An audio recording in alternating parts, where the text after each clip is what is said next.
Hello, hello, hello. Miss Myriah here to read a little bit of our read aloud time for the book The Octonauts and the Only Lonely Monster by authors Meomi.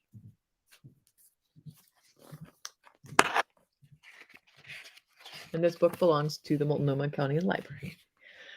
So, author is Meomi. For our friends, family, and critter cohorts, dedicated to the memory of Leo Ospel. The Octonauts and the Only Lonely Monster. It was a quiet and peaceful morning under the deep blue ocean when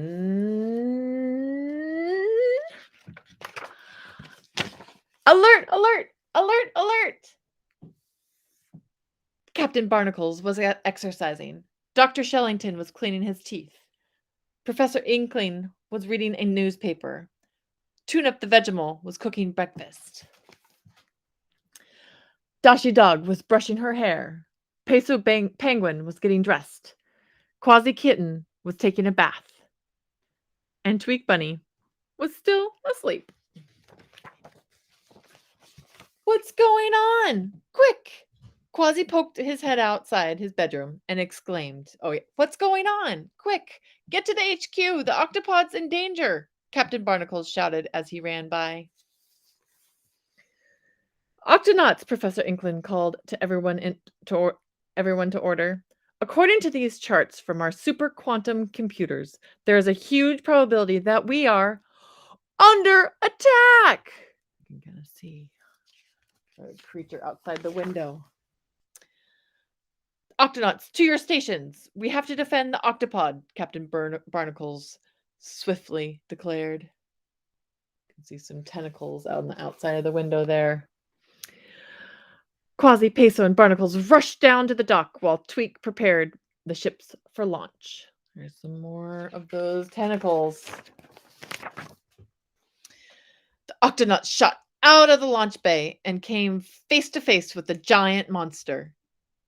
It had large, ferocious eyes and many long, tangly legs, which were wrapped tightly around the octopod, ready to crush the building to bits. Charge! Quasi Kitten immediately charged forward in his submarine and crashed into the giant creature's head. To the Octonaut's surprise, the big, leggy creature suddenly burst into tears. We got Quasi Kitten crashing. Big, huge injury there on the monster's head. And then, oh God, feeling so sad. "Where are you from? Why did you attack us? Who are you? A crying monster? That's not scary," Captain Barnacles observed. Let's ask some questions." Peso cautiously came out of the ship to help bandage the whimpering monster. So Peso put a little bandage on the monster, one of the big tears in the monster's eyes. So sorry. I didn't realize that it was your home. I thought it might be someone like me. It has a big round head like me. It has long legs like me. It even has pretty eyes like me. No, no, Peso exclaimed.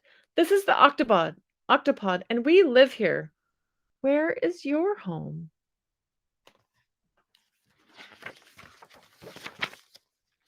I don't know. The monster shook his head sadly. I woke up one day in a deep, dark cave, and I was all alone. Where is everyone? I started swimming around to look for others like me. Yoo-hoo! But everyone just wanted to be away from me. Ah! I was so lonely until I saw your octopod. I'm so lonely. Well, now, Captain Barnacles exclaimed, this sounds like a job for the Octonauts, and I'm sure we can help you. Quasi and Peso eagerly agreed because Octonauts always enjoy a good adventure.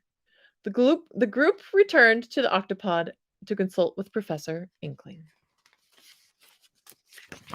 I bet you can guess what Professor Inkling said. Something very educational about this monster. Hmm. Hmm. Very interesting problem, the professor remarked.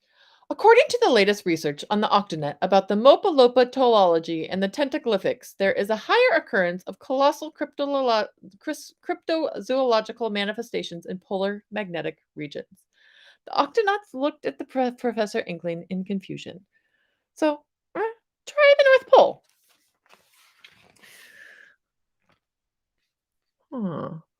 So the crew packed up some supplies and started off on their journey.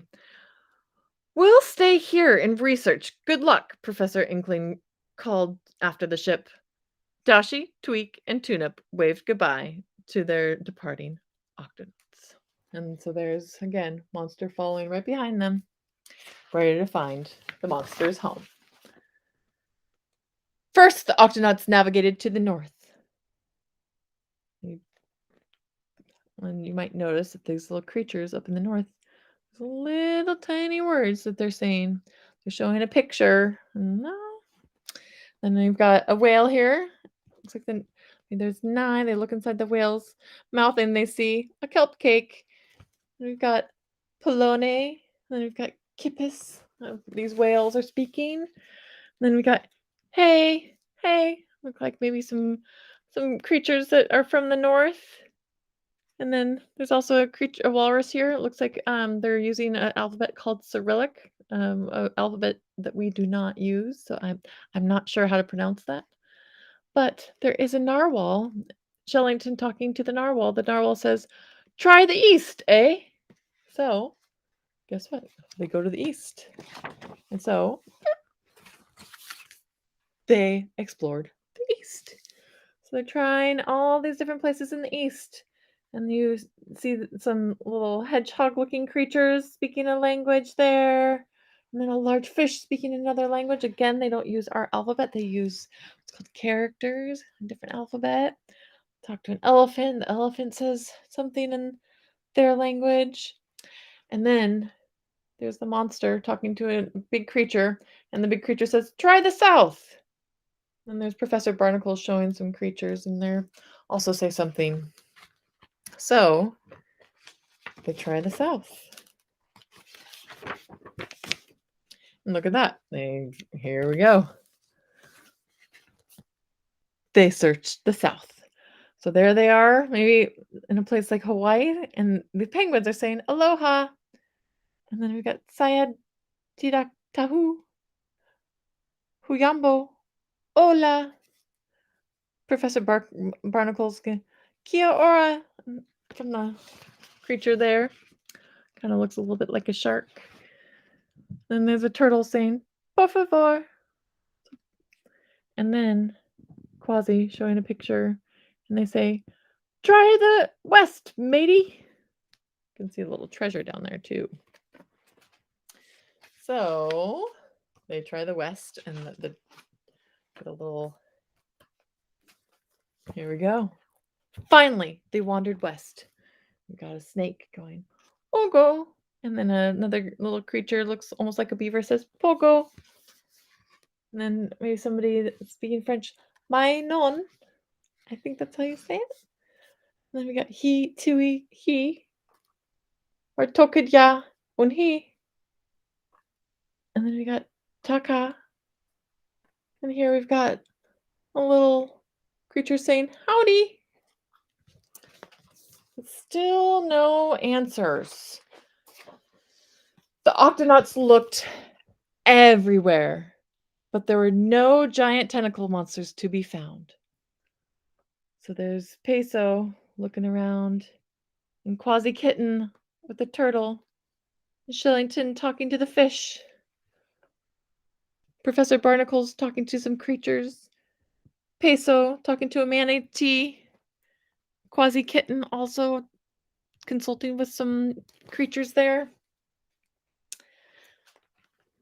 The ship's communicator suddenly called out with a message from Professor Inkling. "Beep, beep, beep, beep, beep, beep, beep, beep, beep, beep.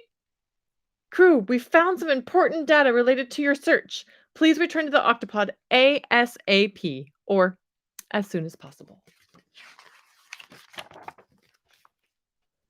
When the crew arrived home, Professor Inkling, Dashi, and Tweak were waiting outside to greet them.